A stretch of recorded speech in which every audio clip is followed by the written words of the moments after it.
Well, hello everyone, and welcome to the Econobox Garage. The goal for this week's episode is to get the combo gauge installed along with the oil line to the engine and the capillary tube up to the radiator. So let's get started.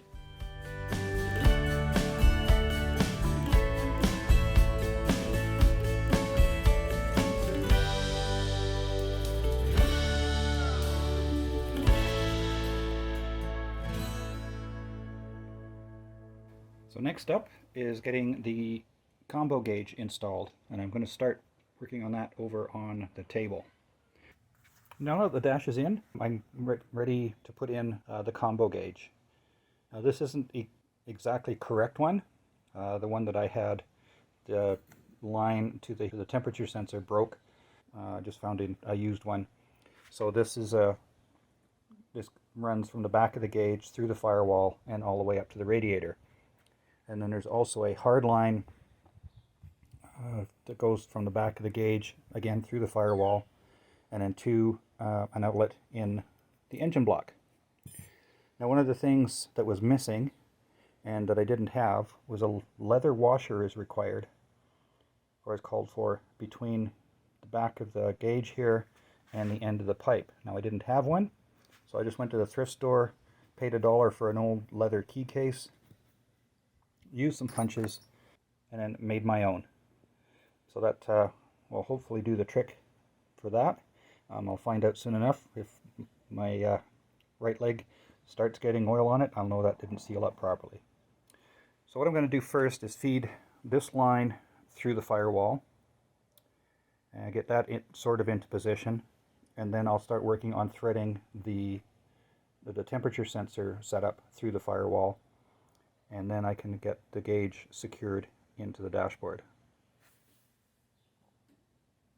So this is the piece of hose that connected the two ends of the hard lines, and I don't know if I'm going to be able to show you this, but yeah, you can see this has got a split in it already, so I don't know how far that goes in. So what I did is I picked up from Moss a length of the appropriate oil gauge flex pipe, Felx pipe. A little, that's kind of funny. They spelled flex wrong. But that comes with the appropriate size hose and clamps, so I'll use that to replace this piece here. As I've already mentioned, this is the spot where the gauge goes, and then those two hard lines have to come out of this hole right here, and the water temperature sensor screws in the radiator up here, and the oil pressure sensor screws in on this fitting down here. Okay, so I'm going to work with the hard line for the oil first and get that into place.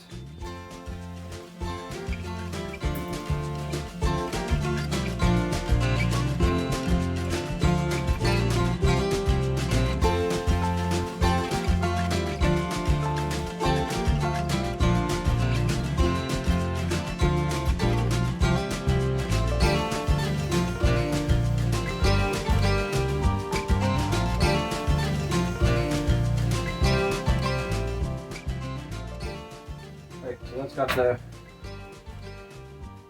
hard line for oil pressure in. Now I'm going to feed through. I have the gauge here. I'm going to feed the water sensor line through.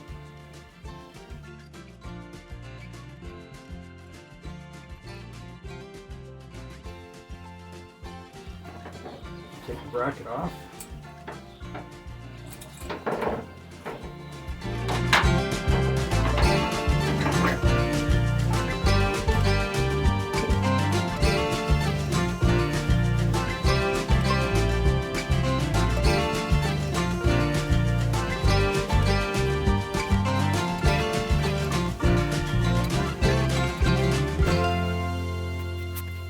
I've got the oil line and the temperature sensor line run through the hole in the firewall. I still have to find a grommet for that, and I'll route this properly when I get around to that. I'm going to concentrate on inside the car for now. So I'll get my little washer that I made for here, get that attached, and then get the gauge up into the dash and secured with the clamp. Okay, I have the oil line hooked up with the little leather washer in there. So I'm just going to slide this into place, get the bracket on the back, and then it will be good to go on this side of the dash. And here's the combo gauge secured into the dash. The little nuts are tight on the clamp on the back. I've got the 2 lines safely routed. So here's the line for the water temperature, and here's the one for the oil. And I'll just get those tweaked into position properly before we go too much further. And then before I can hook anything up, I will have to figure out a grommet for this hole here, just to keep everything from rattling around and causing some damage. I think what I'm going to do to make it easier to install or anchor the oil pressure pipe and the water temp capillary tube, I'm going to remove the heater motor, and that'll give me better access to the top of the footwell. Well, there I've got the heater motor out of the way, and it definitely will make things a lot easier to secure the oil pressure pipe and the capillary tube, and it'll also make it a little easier to hook up the control for the heater valve. And this also gives me an opportunity just to show how this one actually works. So when you turn the fan switch like that, turns on the heater motor. However, when you pull on the cord, it's not hooked up yet, but when you pull on the cord, it shuts that inside there so air can't get through. And it's ingenious little, a very clever little switch. Now you cannot turn this knob, so you cannot turn the heater motor on, because then it would just be blowing against the closed door here. So if you want the heater airflow going through the car, you have to push that in, and then you can now turn the switch on and off. But that means now that this door here is open. So one thing I've had trouble finding was a grommet to go in the dashboard here, where the capillary line and the oil pressure line come out, with it being a 1-inch hole and having to get over this end. What I did is I just picked up a PCV valve grommet that for fitting GM cars, and it's worked like a charm. I will have to run some black RTV or something in the hole to seal it up once I've got everything in place, but I'm quite happy with how that worked. Well, I decided to take the little duct off the heater as well. Just makes it a lot easier to get into here. So you can see I've got the capillary tube and the oil hose in their P-clips here, and there's just a short piece of rubber hose that goes from this end of the pipe to the other end of the pipe. I've also got the wire from the starter cable up to the starter switch. So now that I have these in place here, I might just get a little piece of rubber or something to put around each of these to hold them, because you can see there's a little bit of wiggle in there. So I'm going to cut the hose now for there. Here's my length of pipe for the oil line, and what I've done is I've made sure I've got lots of length on each end to go past the barb on the end of the hard line, and it clamps in behind that barb on both sides. Well, here you can see I have the oil pressure hose in place, clamped. I've got the P-clips for the oil pressure line and the capillary in, all the way down the side here, bit of a loop, and then the sensor is in the side of the radiator. I have the fuse box in place, and I need to pick up the appropriate length screws to put this in. I'm going to have to look through all my bits and pieces to see if I can find those. And so I think I'm about ready to put the heater box in and continue with the wiring, which is all this. This is where it all comes through. The other thing I'm going to have to do is figure out what I'm going to do with the harness coming from the top or from the bonnet, because normally it would be hinged, like this spot here would be mounted at the firewall. The wiring harness would go up against this side here and join in, but I've changed it to the front hinge, so I've just got to make sure I can get it in here and that it doesn't get interfered with when you're opening and closing the bonnet.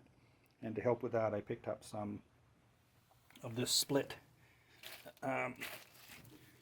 covering, and just to give it a bit of protection. So we'll figure out how much we need of that, and we can put that bit of the harness in there, and then we can put that little bit of harness that gets flexed a lot in the length of this stuff.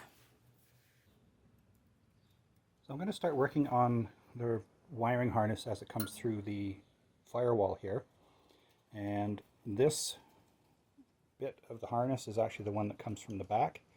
So these are the connectors for the lights at the back, and this white with purple is the one for the and the white with purple stripe here is the one for the fuel pump.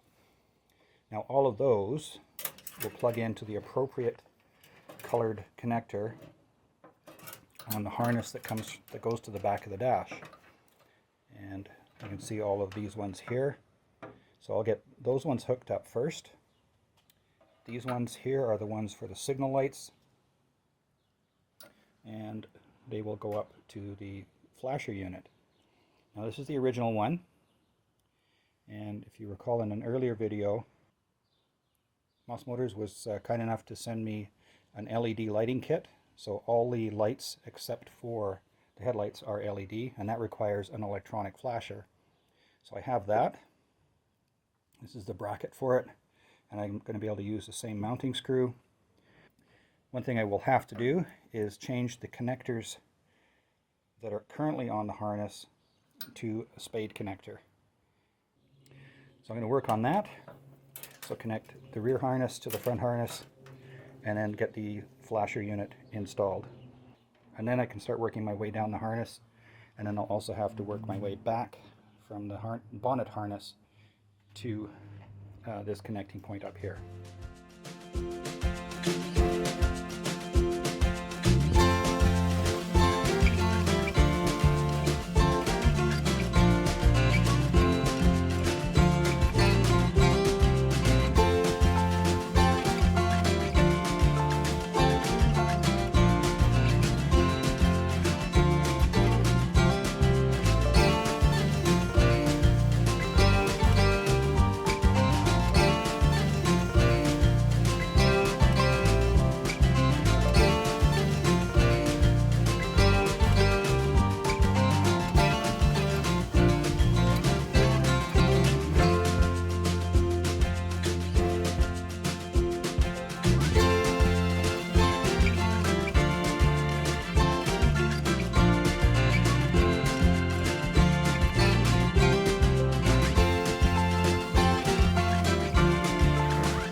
Okay, I have the rear harness, which is this part here, hooked into the front harness,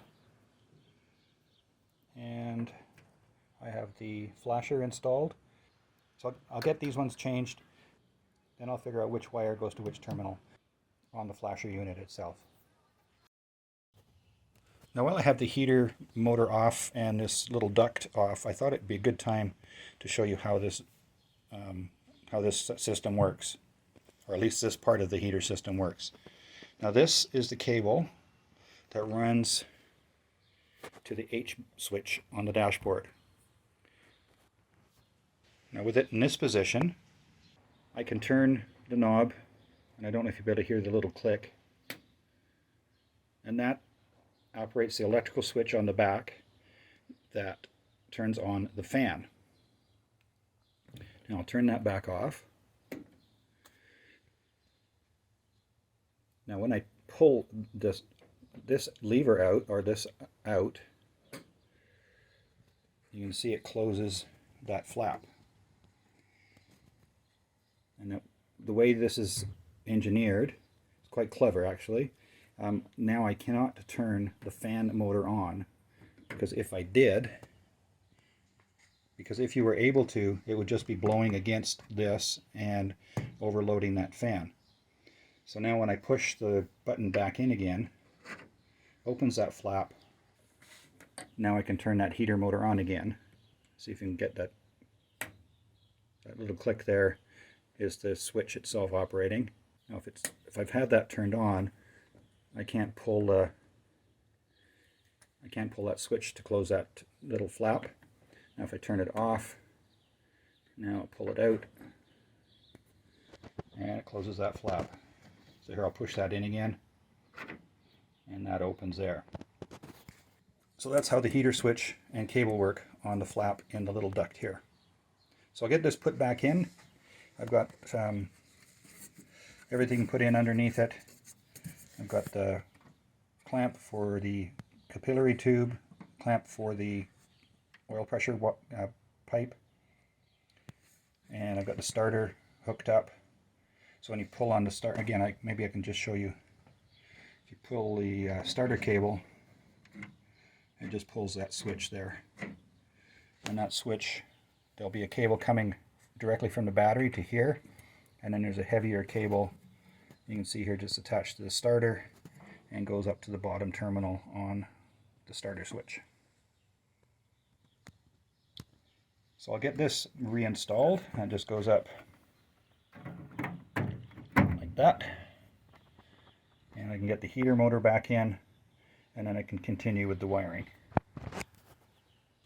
Well, I have the heater motor back in position. I just have to put the little screws in the duct here, and I'll just double check to make sure my heater is still working. There we go. You can see the mechanism working underneath. I've mounted the regulator and done a rough routing of the main harness. So this batch of wires goes to the fuse block. This batch of wires goes to the regulator. These three go to the dip switch harness, which is this one here.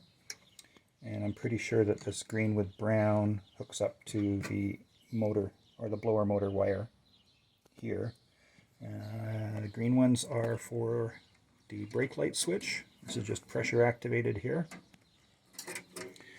This little branch goes to the distributor and to the coil, or pardon me, to the generator, coil and distributor. And then the far end of this one goes to the horn.